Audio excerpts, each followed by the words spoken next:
Cancer researchers at Stanford University are about to start testing a new cutting-edge medical trial on humans, a trial that had a 97% success rate in mice. Deuxième bonne nouvelle, la une, votre papier, vaccin contre le cancer, on aurait trouvé. Voilà, les vaccins, c'est possible. Maintenant qu'on comprend comment le système immunitaire marche... Alors la réponse est non, il n'y a pas de remède universel. Actuellement, il n'y en a pas visible dans un futur proche, ni à l'horizon.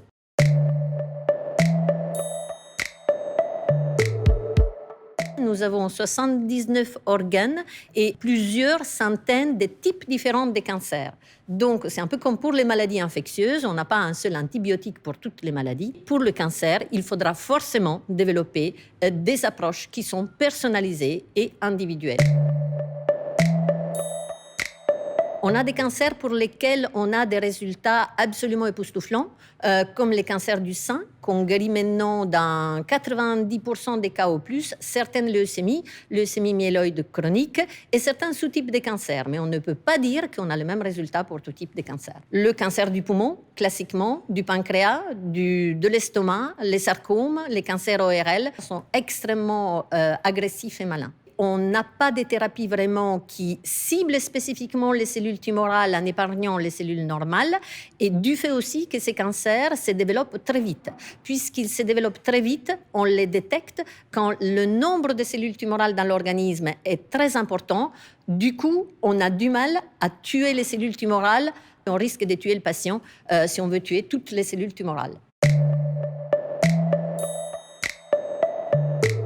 Les laboratoires pharmaceutiques font des énormes bénéfices, surtout sur les thérapies ciblées. Le développement de ces thérapies est extrêmement coûteux. Un médicament sur 1000 arrive en fait en clinique, donc les dépenses sont énormes. Les brevets durent uniquement 20 ans, c'est-à-dire ils brevettent une molécule, ils ne savent pas si la molécule est efficace, ils mettent 10 ans pour prouver qu'elle est efficace, il leur reste une dizaine d'années et il faut qu'ils récupèrent le bénéfice sur tout ce qu'ils ont dépensé avant. Le laboratoire qui va trouver le remède universel, c'est évidemment les jackpots, mais pour l'instant, on ne voit pas trop, en fait, le mécanisme qui permettrait, avec une seule approche, de guérir tous les cancers.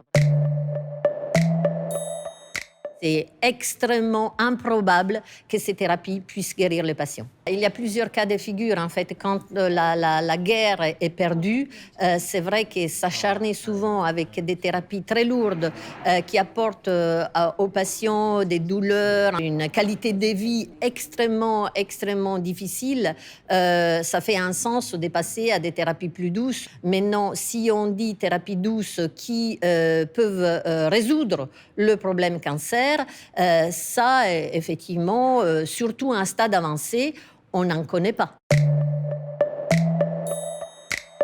Non, parce qu'en fait, l'immunothérapie, si comme concept, c'est vraiment une direction extrêmement importante, parce que c'est les cellules de notre organisme qui potentiellement peuvent détruire les cellules tumorales. Mais en pratique, on n'a pas un mécanisme de manipulation des cellules immunitaires qui est fonctionnel dans tous les types de cancers.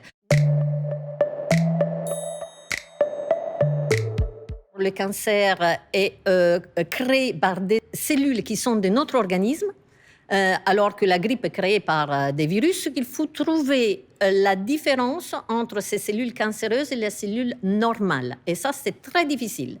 La deuxième difficulté, c'est que les cellules cancéreuses, en plus, mutent sous la pression des médicaments. Donc, elles se transforment. Donc, du moment où on trouve un médicament qui les tue, certaines d'entre elles peuvent changer et échapper, survivre et expandre à nouveau le cancer.